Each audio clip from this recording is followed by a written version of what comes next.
For the next hour, you'll be leaving the Show Me state and entering the Show Me the Money state. So stop what you're doing, grab a pen, and get ready to learn. Jake Floyd of Floyd Financial Group will be your guide for straight talk and honest answers about living the life you deserve in retirement. So prepare to be empowered. Now, here are your Show Me the Money hosts, Randy Floyd, Jake Floyd, and Jeff Shade. Good morning and welcome to Show Me the Money with Jake Floyd, the radio show that gives you the straight talk and honest answers you need to help you reach your wealth management and retirement goals through smart investing and careful planning. My name's Jeff Shade, and as always, I'm just here to ask the questions, but of course, the words of wisdom and solid advice come from Jake Floyd of Floyd Financial Group. Jake, how you feeling this fine fall morning? I'm doing great, Jeff. Thanks for asking. And you know, Jake, this is November already. I don't know. Do I have a defective calendar or something, Jake? It can't possibly be November yet. Wasn't it like 2 weeks ago we were talking about Groundhog Day and all that sort of thing? Yeah, it seems like it wasn't that long ago, but I do think that the year has just flown by, and I think, before we know it, we're going to be in the Republican primaries are going to be going on here, and I think Iowa is in January 15th or something like that, so... Yeah, it's all going to happen fast. There's a lot going on, and I talk to them all day about current events and what's going on and how it's affecting markets and things. Right. I tell people I can't tell you what's going to happen, but I can promise you that it won't be boring. That's right. And it'll be here before you know it, too. I mean, here we are about 3 weeks away from Thanksgiving. Not that many more weeks after that till it's going to be 2024. So let's start off by talking about current events here, and we'll talk about Thanksgiving. We'll talk about the holidays a little bit. Typically, is there what's called a Santa rally, or I'm going to even call it maybe a turkey rally? Are we poised for a rally here just before the holidays, do you think? Yeah, we talked a little bit last week about Santa Rally and exactly what that is. But for those that missed that, the technical Santa Rally is from Christmas to New Year's. The market's up about, I think it's like 91 or 92% of the time. Last figuring of that number. But sometimes we have a negative September, a negative October, and the market's just kind of due for a correction back to the upside. And I think that given the positioning of the overall market, hedge funds, the quote-unquote smart money, as Wall Street likes to call them, because they're quite a bit off sides to safety's side right now, it leaves some room for if we get a couple of good news pieces where things can start running up, causing a lot of pain for these hedge fund managers and things, causing them to buy more, and it runs more, and it can kind of get away from us to the upside. And I think the setup is there for that if we get a little bit of good news here. And, people are like, well, what could be good news that you're referring to? So, good news could be a different president, would be right. Maybe great news. Maybe that doesn't fall under good news. But I think that, the economy, the war front on all these different conflicts that are going on and potential conflicts that are not yet going on, corporate earnings and that kind of thing. All those things go up into determining the value of stocks and the overall level of the stock market. And so if we have some of those things start to shift, the market can begin to violently price those things in, either good or bad. But I think that a lot of bad news is priced in, and so we're thinking we're setting up probably for a rally here in the not too distant future. Jake, for those people who are stockholders here in the last bastion of sanity, just everyday people who have a little stock here and there, how should they react to this news of a possible Santa rally? I mean, should they get excited about it? Is there anything that they should do? I would think that if prices go up, it's a selling opportunity, not necessarily a buying opportunity. What's your opinion on that?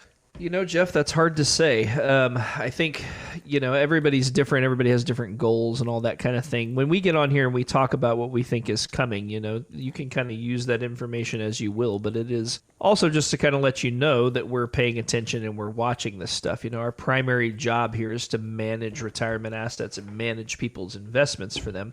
And so I think the vast majority of people have an advisor that is very inactive or a buy and hold type thing, which is kind of the excuse they give for just not really doing much in the portfolio. But if they are not reacting to things and they are not changing your investments based on the environment, we're probably, leaving some money on the table, or at least getting exposed to risk that you may not need to be exposed to otherwise by just simply trying to have a one-size-fits-all people and a one-size-fits-all situations approach. And that's just not kind of That's not how we do things. But as far as what you should do with this information, that's going to vary from person to person quite a lot. But I think you could make the case that we could get into the new year, and if the right thing happens in the presidential race, we get a new president. Certainly if Trump gets in, again, regardless of how you feel about Trump, he will be pro-business, lower taxes, lower corporate taxes, and kind of grease the wheels of business. The market will soar if Trump gets in. Even if it starts to look like Trump may get in, the market may start going up and we may not get another bite at the apple. So I don't know that now is the time to buy and then sell at the end of the year. I would say that as we see weakness, we're building a position because we think 5 to 10 years from now, the market will be much, much higher. And we don't want to miss that boat by trying to get cute, mitigating a small downside. We want to make sure that we're aboard the train. So what we're doing is when there is weakness in the market, we are really wanting to use that as an opportunity to buy when things are on sale and build long-term positions in certain spots in the market that we think are ready to appreciate quite a bit. And Jake, based on the conversation, I think you're making an argument against doing it yourself because there at Floyd Financial Group, you've got your eyes on what's happening in the market every day. As you said, there's no one-size-fits-all portfolio. That really is, I think, one of the big advantages. And I want you to explain a little bit more about how you actually monitor what's going on in the markets and in the economy. You do it every day, but sometimes you will do it by the hour. Yeah, so, I think it's important to say that, we're not changing portfolios hour by hour, right? But sometimes there is a lot going on in the world, as I'm sure a lot of people are aware. There's a lot going on right now. And if we're not paying attention, we can get, hurt by different events that are going on, or we can miss opportunity if we're not paying attention. So I think, if you hire someone to manage your money, you want them to be paying attention, not at the golf course or, reach out to you once every 3 or 4 years or whatever. I think, you want some more attention, but you also just want to know that he is watching and paying attention, he or she has your best interest at heart and is willing to do what's necessary to keep an eye on things because that's what you're trusting them to do. And I think with some financial advisors, once they have made the sale, so to speak, they've got you, they've got your money, they've developed a plan for you. It's sort of a set it and forget it type of thing. They really are not looking at what's going on and making those changes with your plan like you do there at Floyd Financial Group. So when you talk about Floyd Financial Group actually manages your money, I think that's kind of unusual, Jake. It shouldn't be unusual, Jeff, but it is certainly not the norm. I don't know what the percentage of financial advisors in the greater Springfield area is that actually makes their own financial decisions for their clients, meaning they don't farm out the management either to a mutual fund or a third-party asset manager. But it's not very many, maybe 5%, maybe less, I don't know.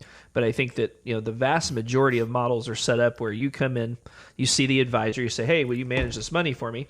They charge you a fee, but then they just turn around and farm it out to somebody else and pay them with your money, right? So they don't pay it with the fee that you paid them. They charge you more fees to pay the other people. Right. So the question is if that guy's not going to actually manage your money, then why do you need that guy? And the answer is, I don't know that you do. There's an old saying in business that the middleman makes all the money, right? And so what we want to do is minimize the amount of people getting paid out of your portfolio because that will maximize your returns in the long term and just simply have that much more money. So paying less in fees is definitely a major goal of what we do here. And, unless you're doing it yourself, you're going to find that we're many times the low-cost provider here. And that's by design because we want to make sure that we're doing the very best we can for our clients. And we believe that starts with charging reasonable fees and not charging more than we have to. We're talking with Jake Floyd here of Floyd Financial Group, and this is our first segment where we usually talk about current events. Before we end up this first segment, Jake, I want to talk a little bit about taxes. We are in an extreme debt situation. National debt is over $32 trillion.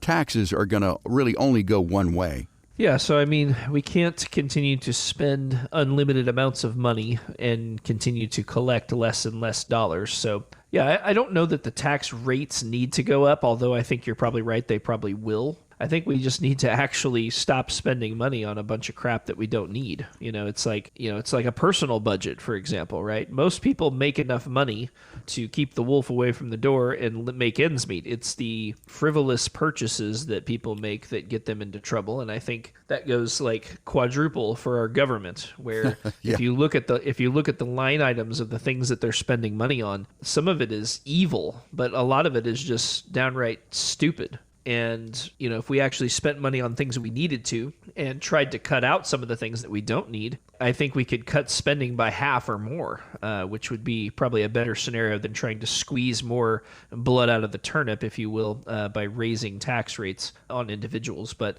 I think it's likely that taxes probably do go up at some point. I would say, again, it depends on who gets in as president. I'd say Trump will definitely try to lower taxes. I think DeSantis would try to lower taxes. I think Vivek would try to lower taxes. But, if we get more of Biden or, a Newsom presidency, hopefully, heaven forbid, they're definitely going to want to try to raise taxes. So it's good to have an eye toward both, but, protecting yourself against the future is always a good thing.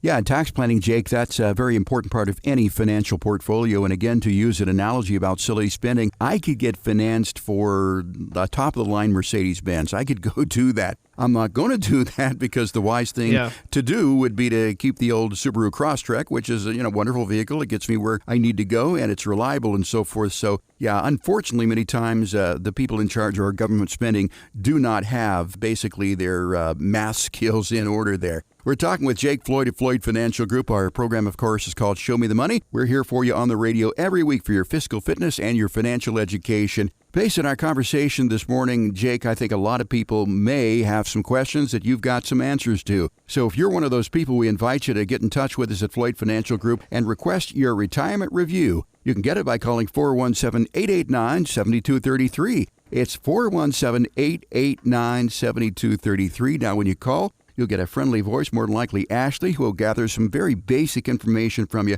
then set you up with a conversation with Jake or Randy to create a path towards a successful retirement. But remember, it's not going to cost you a dime, but it could uncover some blind spots that, when addressed, could improve your retirement journey. A retirement, by the way, that you could be in for like 20, 30 years. Again, there's no cost, no obligation. Call 417-889-7233, or you can request your complimentary consultation online at floydfinancialgroup.com. It's floydfinancialgroup.com. Jake, we're going to take a quick break. Our show continues in just a moment right here on 104.1 FM KSGF, where Springfield comes to talk.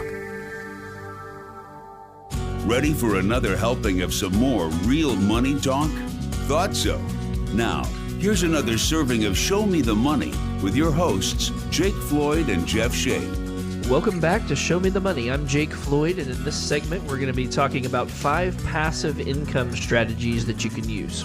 And Jake, I have always heard that you want to have your money working for you rather than you working for your money. I think that's called a passive income strategy. I've heard some people say, Jake, that, well, there's nothing that is truly passive. You've always got to do a little something. So I want to either validate that myth or dispel it in this part of our program today. So let's talk about the 5 passive income strategies for investors to understand and whether or not it could be limited to just 5. What is the first one? So cash and cash equivalents and deposits is the first one. And I think that, if you're looking for something that you truly don't have to do much with, this would be the closest thing where, cash is back and cash is actually paying some money for the first time in, 15 years or so. Interest rates were at 0 for so long where you'd have money market accounts paying 0.01 and CDs paying 0.1, where I think a lot of people kind of forgot that it was possible to get paid on cash. And so now you're definitely able to get paid on cash. And if you look around the countryside, it's relatively easy to get paid 4 to 4.5% on safe money, where you're not going to be putting your money at risk and you don't really have to do anything to keep it going. Money market accounts, money market mutual funds, or short-term CDs, those types of things. I think that's a relatively new experience for a lot of people because it's been so long since interest rates were high enough to yield anything on cash. And the old saying used to be cash is trash, but certainly not that way anymore. So if you deposit a certain amount of money into your bank, you can get as much as 5% interest on that, in some cases a little bit more. I have seen these come-on rates that are like 9%. What do you make of these 9% interest rates that are in these ads? That can't be true. Yeah, so a lot of times when you see those really high rates, they're limited to, like, if you read the fine print, it'll say, maximum deposit $1,000 or $3,000 or something. And so they'll have normal CDs at 5% or 5.5% or whatever the number is on larger amounts of money, but they have, like you said, it's kind of a come on rate or a basically trying to bait people into doing business, but with these huge interest rates. So yeah, normal interest rates are not that high yet. I say yet because I'm not sure, where we're going to stop here, but I think you can still get pretty good interest. I mean, 5% on money you can't lose and that is easy to do and a lot of times liquid. That's a pretty good rate. I think there's a lot of people that are content with that rate. And certainly if we see it go up to 6, you have to wonder how many people will be pulling out of the market to take advantage of cash. Yeah, I was going to say, when you look at what other investments may pay, 5 and 6%, that's not really terribly bad at all, is it? No, I don't think so. And, it's nice to have that. I will say that if we look over history at cash and cash equivalents, when we had times like in the 80s where cash was paying a lot of money again, the market was actually doing even better. And so historically, that's kind of how it works. So we don't want to be lured into making this 5% and thinking that's, all there is, because I do think the cash is trash time is probably coming again. But right now, it feels pretty good. And we always talk about the pros and cons of any investment, Jake, and obviously the pros are, that 5 and 6% that we just talked about. What are some of the cons of investing cash like this at these rates? There's not a whole lot of cons, right? Because it's liquid and it's safe. I'd say the only cons are that you're totally at the mercy of what current interest rates are. So if interest rates start to go back down, so will your rate. And so because you're not locking it in, we're a little at the mercy of that. But I don't know how big a con that is. It is a con, but not, most of them are just pros when it comes to cash right now. We're talking about 5 passive income strategies for investors to understand. First one is cash and cash equivalents. Let's move on now to the next one. Jake, what is that? So bonds is number 2. So a bond is basically debt. So let's say that in this case it's from the government. So you say, hey, the government wants to borrow money from us. We give them $100. They make interest payments for whatever the term is between 1 month and 30 years. And then at the end of the term, they give the money back. And so it's a way that either a government or a municipality or a company can borrow money at an interest rate. And so, again, relatively little to do here, but there is more research and more interest rate sensitivity when it comes to bonds, because if you're locked into those bonds and you want to sell them at some point, the value of those bonds can fluctuate based on interest rates. And so this is where you start to get into a little bit more area where you could probably use some expertise, because if you're buying, those that bought really long-term dated bonds when interest rates were low kind of got their head handed to them last year. In fact, if you're in long bonds, some of the long bonds were down 20 and 30% in what people most of the time perceive to be a safe investment.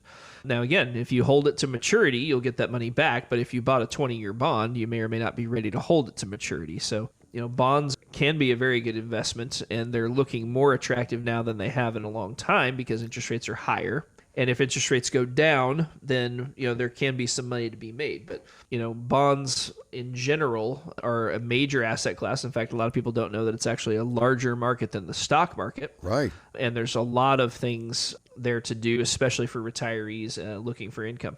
So we've talked about cash and cash equivalents. Of course, we've just talked about bonds. The next one is dividend stocks. Tell me more about those.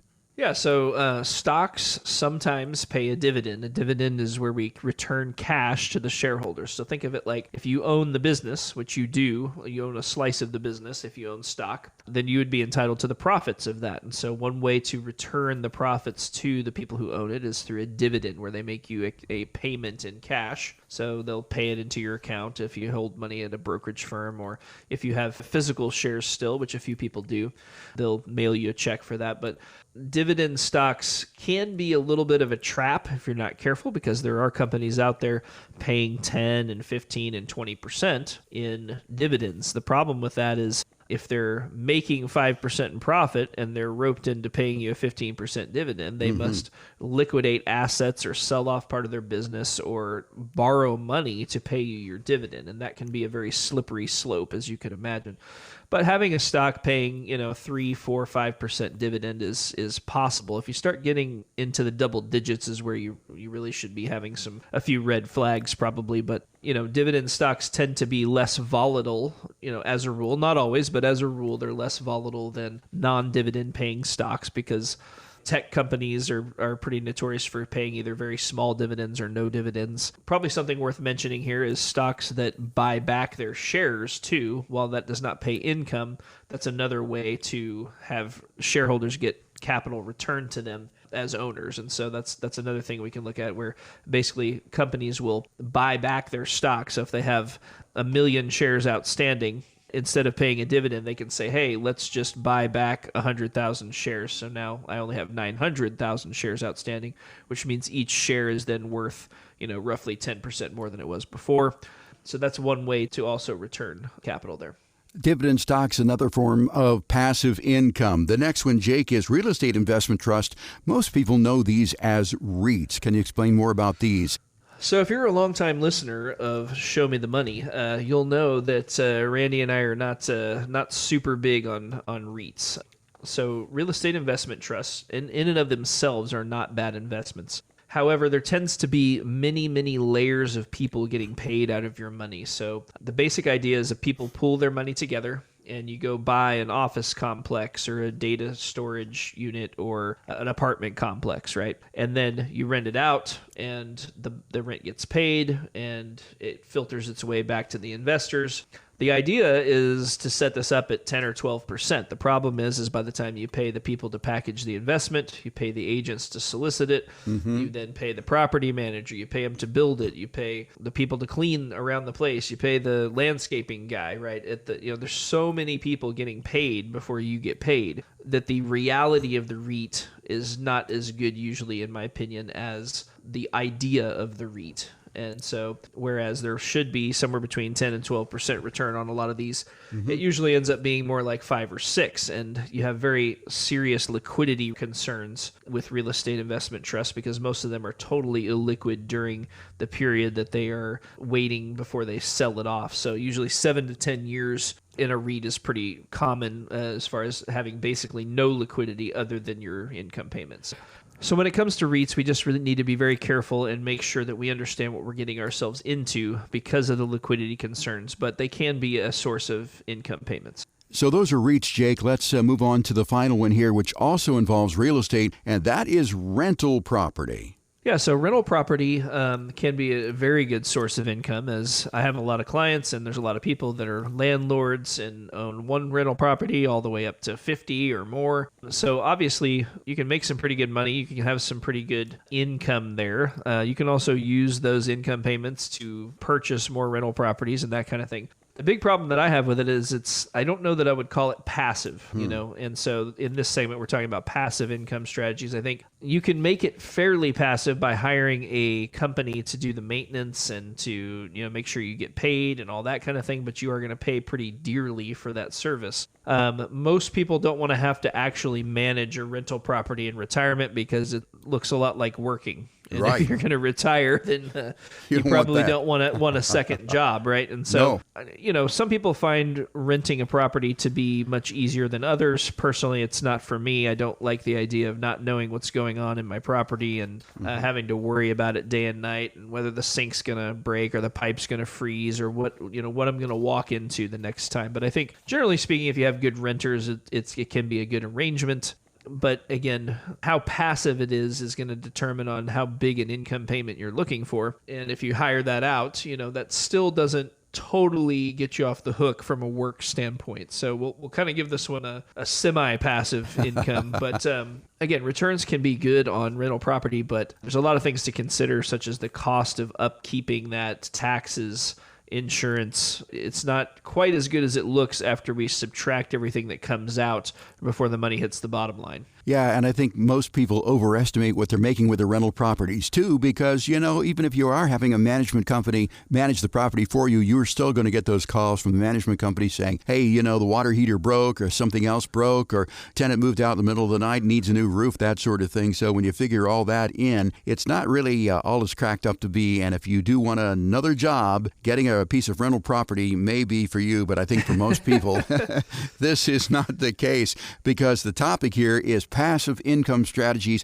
for investors to understand. Of course, we've talked about cash equivalents, we have talked about bonds, we've talked about dividend stocks, real estate investment trusts, and also real estate. If you've got questions about passive income and whether or not it may fit into your portfolio, again, we invite you to call Floyd Financial Group and request your complimentary retirement review. Just a friendly conversation between you and Jake or Randy that'll cover a wide range of topics based on your individual situation. No cost, no obligation whatsoever for this chat with Randy or Jake there at Floyd Financial Group. It probably will take maybe about an hour for this first consultation, but it could be the best time investment that you'll ever make. Now, that number to call, and you can call it this weekend if you want, 417-889-7233. 417-889-7233. You'll get a call back from Ashley, who will gather some basic information and set you up with a conversation with Randy or Jake. And remember, it's a no-tie zone. It's just a casual conversation. Randy and Jake will meet you where you are. Once again, 417-889-7233. You can also request your complimentary plan online at floydfinancialgroup.com.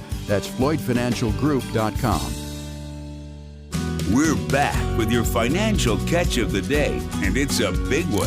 Here's more Show Me the Money Radio with your hosts, Jake Floyd and Jeff Shane.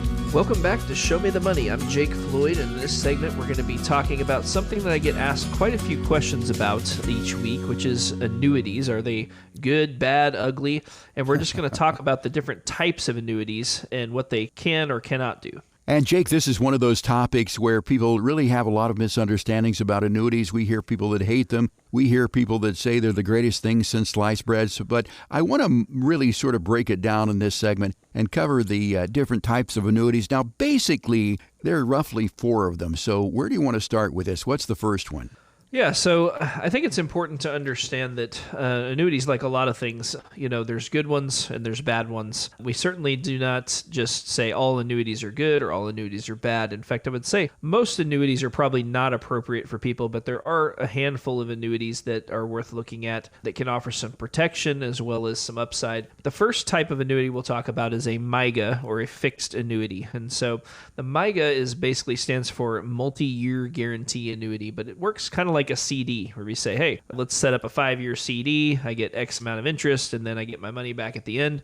That's the same way a fixed annuity works. So it has a term somewhere between 1 and 10 years usually. And to say, hey, I'm going to pay you 5% interest for 5 years, and at the end of the term, you get your money back. And so because of the way insurance companies work, we can get a little bit better rates usually on annuities than we can straight from the bank on CDs. We can also, in today's world, get a longer rate lock-in than we can at the bank, because if you try to go get like a 5-year CD right now, a lot of them are paying 1 or 2%, even though you can get on a 3-month CD, you can get 5.5%. You can't lock that rate in as long as a lot of people would like to. So one way to do that is in a multi-year guarantee annuity. Some of those are paying upwards of 6%. We need to be a little careful, and we'll talk about this more in the 4th segment, but need to be a little careful what company we're using, just to make sure that, they're a good company and they're, solid and that kind of thing. But multi-year guarantee annuities can be appropriate, but usually you don't make quite as much money as you would in some of the other types of annuities. So that's the downside, is that you can't make as much money as you can with other types of annuities. Is this an annuity where you just simply can't run out of money for the rest of your life? So usually in this type of annuity, again, this is just a basic CD type annuity. So that's not really the type of annuity we're talking about here. This particular annuity is just going to pay an interest rate for a given period of time. The next type of annuity is called an immediate annuity, or sometimes called a single premium immediate annuity, or a SPIA. And so what that means is, think of this like a pension. Okay. So all pensions are funded with annuities. So if you're a teacher or, some kind of labor worker or whatever, and you have a pension, what they did is they piled up a bunch of money and then they dumped it into a single premium immediate annuity. And that's how you ended up with your income payments. And so you can do this yourself. You do not have to have a pension to do it, but we put money in, it pays out income for either your lifetime or a certain period that we discuss ahead of time. And it can be set up with survivor benefits or not. There's a lot of ways to set it up, but the big issue with it is that we cannot change it once we have set it up. So we don't really do very many of these unless there's a really good reason to do it, such as you already have a highly appreciated annuity that we want to take advantage of, like the exclusion ratio, where we can have tax advantages. But short of that, there's really not a lot of reasons to do it, because we don't like to do things that are irrevocable if we can find another way to do it, because things change in life, and we don't want to give away that lump sum of money for the income payment if we can.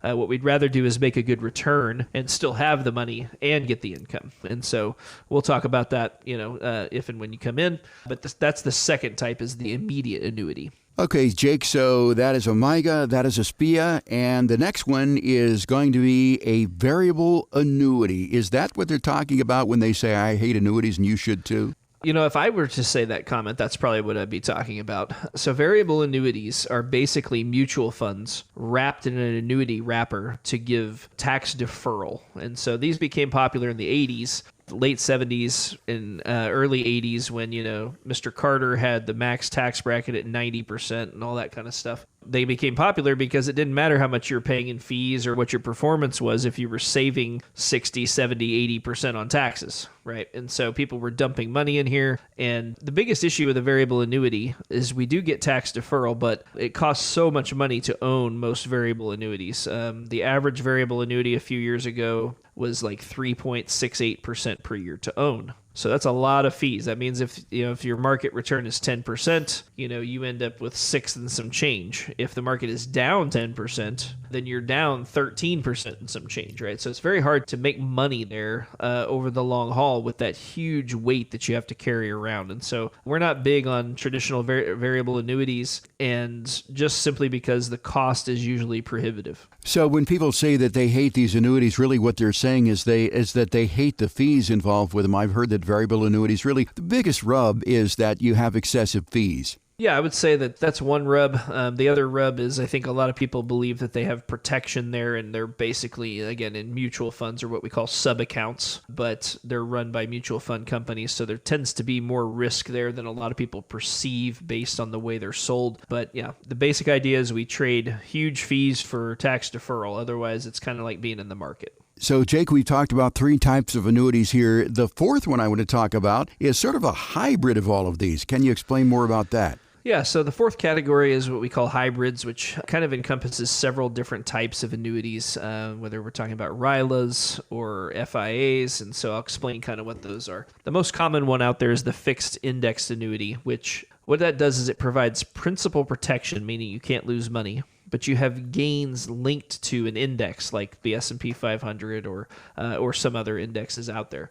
And so you get a little bit of the best of both worlds, where we can get gains linked to something that has very good historical returns, but we don't have to actually put our money at risk. Now, most fixed index annuities are not good because they simply do not give us enough upside for the principal protection. However, there are some that can provide very good returns long term while providing that principal protection, but we do give up a little bit of liquidity anytime that we're buying an annuity. So even in the MIGAs and the SPIAs, we give up all the liquidity. In the MIGAs, we give up some. We can usually have 10% out, or at least the interest out during the term. Variable annuities, again, we can usually have 10% out during the term, which is usually 6 or 7 years. And then a fixed indexed annuity, a lot of times those are 7 to 10 years as well. We get 10% per year that we can take out in a free withdrawal. But we are giving up some liquidity in exchange for growth and safety. So there's basically 3 components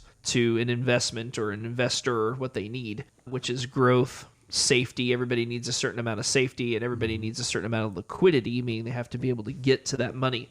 And so depending on how much you need of which one, a fixed indexed annuity could be appropriate because it can provide quite a bit of safety while still having good growth potential, but we do give up a little liquidity to do that. So sometimes that's appropriate, sometimes that's not. One of the other types of annuities that we'll talk about is a RILA, so a registered index-linked annuity. And so this has kind of become a little more popular recently. These came out in about 2006, where it's a little bit of a hybrid, actually, of the hybrid. So it's kind of like the fixed index annuity, and it's kind of like the variable annuity, where we can lose some money, but we get a bigger portion of the gains. So like, for example, there's one right now where we can have a 20% buffer, meaning the first 20% of any losses of an index we don't take. So if the market goes down 10, we're down 0. If the market goes down 20, we're still down 0 because we have a 20% buffer.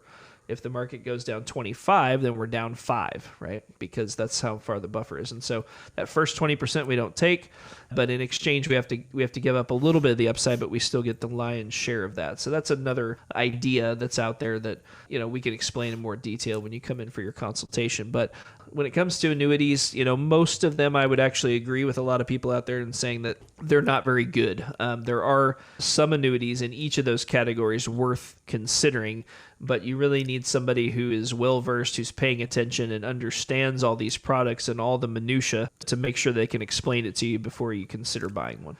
So, Jake, there are pros and cons to every type of annuity, and annuities to me on the surface sound pretty good, but what are some reasons that someone may not want an annuity in their portfolio? When is it not a right choice for them?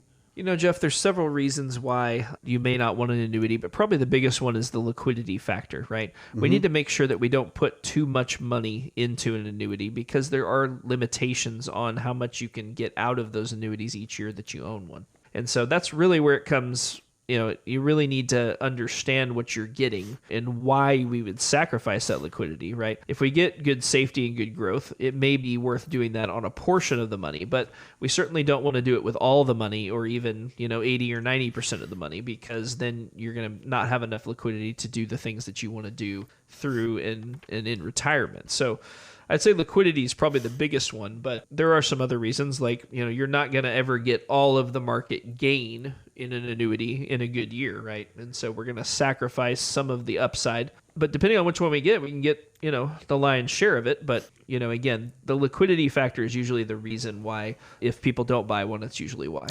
And annuities, Jake, that is one of those topics that I think is very misunderstood. And people really, as I said, it's sort of a polarizing thing. Annuities, do you love them? Do you hate them? Well, I guess it depends. It depends upon your individual situation and what you want to use them for. And I'm sure based on our conversation here, Jake, that our listeners may have some questions about annuities and whether or not they're right for their portfolio. If you'd like to get in and sit down with Randy or Jake and talk about annuities or actually any aspect of your portfolio, then we highly encourage you to call 417-889-7233 and ask for your Floyd Financial Group retirement review. No cost, no obligation for this review, just a friendly conversation between you and Jake and or Randy to create a path to get to a retirement which you not only survive, but you thrive. Are annuities right for you? Well, it depends. We'll get those questions answered for you when you call 417-889-7233. You can also request your complimentary no-cost, no-obligation plan online at FloydFinancialGroup.com. It's FloydFinancialGroup.com. People of the Ozarks, step away from the fishing pole and prepare to be shown the money, because we're back with more straight talk and honest answers with Jake Floyd and Jeff Shea.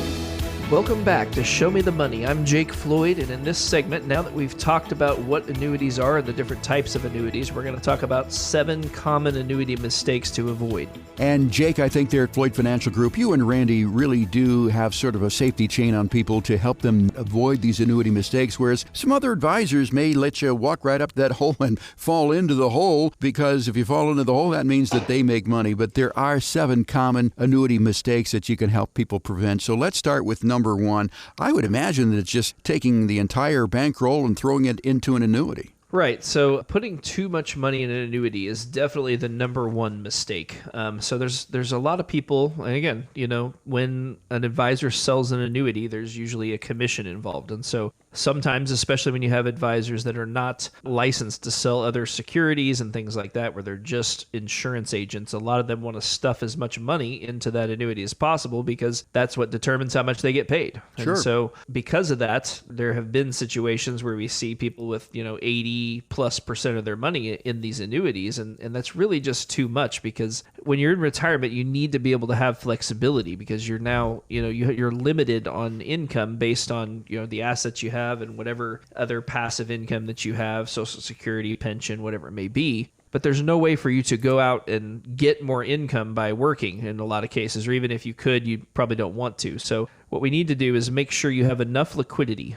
Any retirement plan is a balancing act. We need to balance between how much growth we need, how much safety we need, and how much liquidity we need. There's no one investment that gives you all three of those things well. And so we need to have a balanced approach to how we look at a retirement plan to make sure that we have enough liquidity for those rainy days and to get you your income, but enough safety to where we can remain invested when things are tough so that we can have the growth over the long term. And so when we put plans together, that's kind of what we're focused on. We want to be able to use anything in the retirement universe if we can from an investment standpoint, whether it's gold or insurance or annuities or stocks, bonds, whatever it may be. We can use all those things, but what we want to do is use what's appropriate for each situation. And so absolutely putting too much money in an annuity is a huge problem and probably the number one mistake to not make. And an annuity is just a tool. It's one of the many tools in the toolbox, but it shouldn't be the tool. It is just part of your investment portfolio.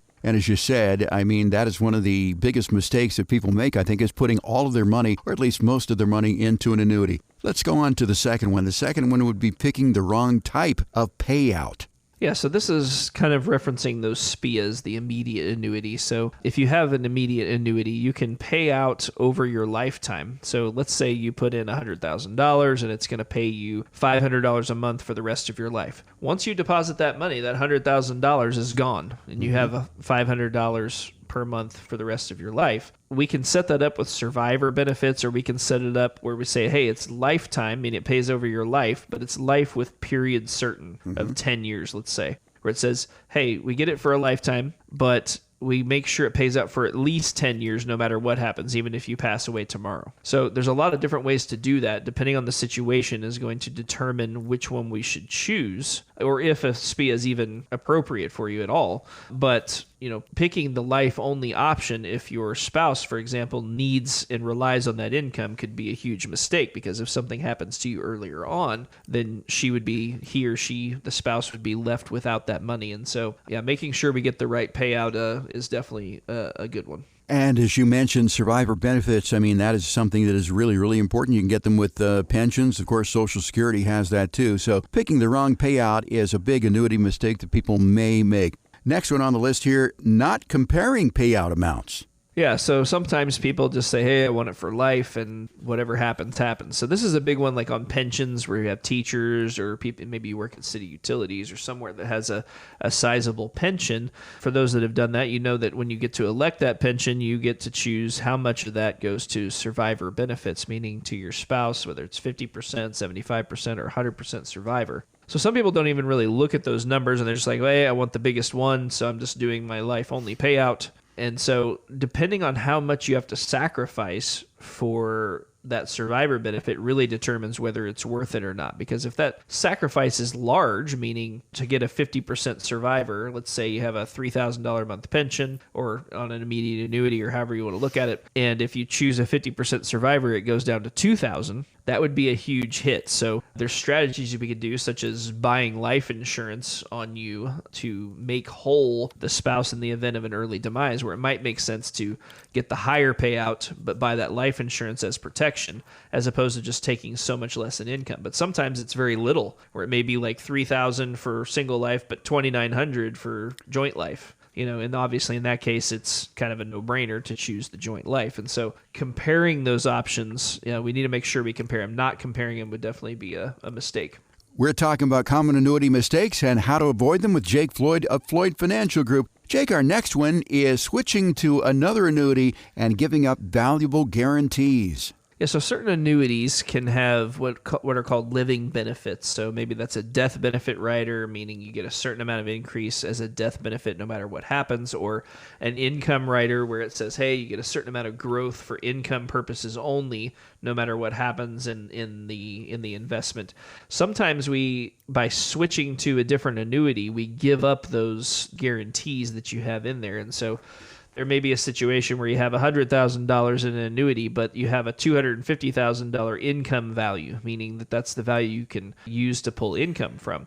So that would definitely be a mistake to switch if you're looking to pay out lifetime income, because you would be giving up that huge gap where you have a much larger income payment than you could get with $100,000, and by switching you would give that up. So that's what we're talking about here, and that would definitely be a mistake to not pay attention to what we're doing there. We need to make sure that each situation is appropriate if we're going to replace an annuity ever. And again, this is another situation where some advisors are a little bit too excited to replace annuities, and we need to make sure there's absolutely reasons to replace annuities. Sometimes after, especially in fixed index annuities, sometimes after they're issued, companies for various reasons lower rates and things like that, where your potential isn't quite as high. So there's definitely reasons to replace them, but we just need to make sure we know what and if we're giving something up, and what we're getting in exchange, and make sure that's a good deal for you, the client, you, the investor.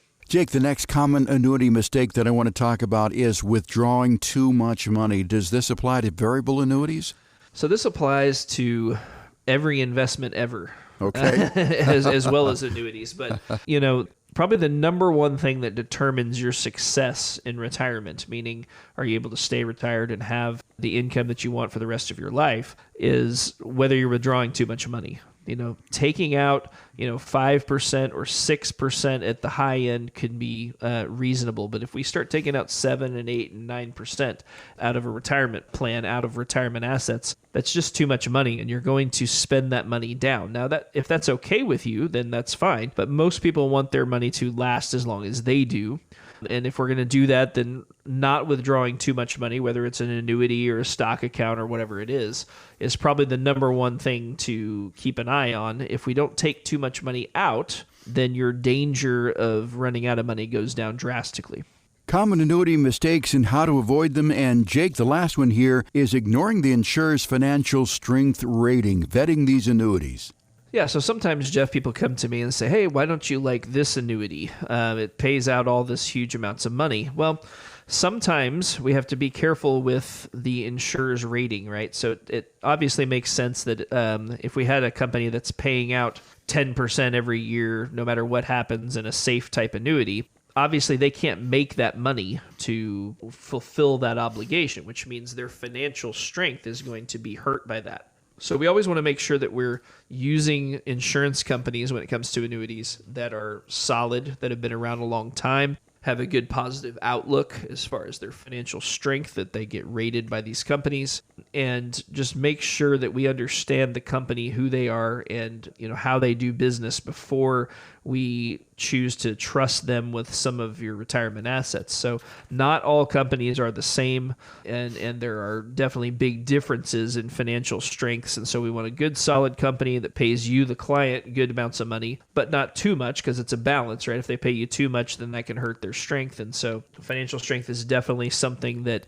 if you come to us, there's a lot of carriers we won't even consider simply because of their financial strength. And so making sure you understand how that works and what gets looked at, or at least your financial advisor is doing that on your behalf, is definitely very important. We're talking about 7 common annuity mistakes and how to avoid them with Jake Floyd of Floyd Financial Group. And if you're just joining us, you have missed a great show today. Our show, of course, is called Show Me the Money with Jake and Randy Floyd. And, of course, my name is Jeff Shade. We've just finished discussing annuities in the last couple of segments here. If you want to hear the show again, don't worry. We're also a podcast. Just go to wherever you get your podcast, and you can search for Show Me the Money with Jake and Randy Floyd. You're going to find this show and all of our past shows so you can stay on top of your wealth and your journey towards a successful retirement. Jake, this has been an interesting show today. We have covered a lot of ground, and I really wish we could continue to talk, but unfortunately we are out of time for this week. And before we go, once again, I want to remind listeners that if you'd like to get in and sit down with Jake and Randy Floyd there at Floyd Financial Group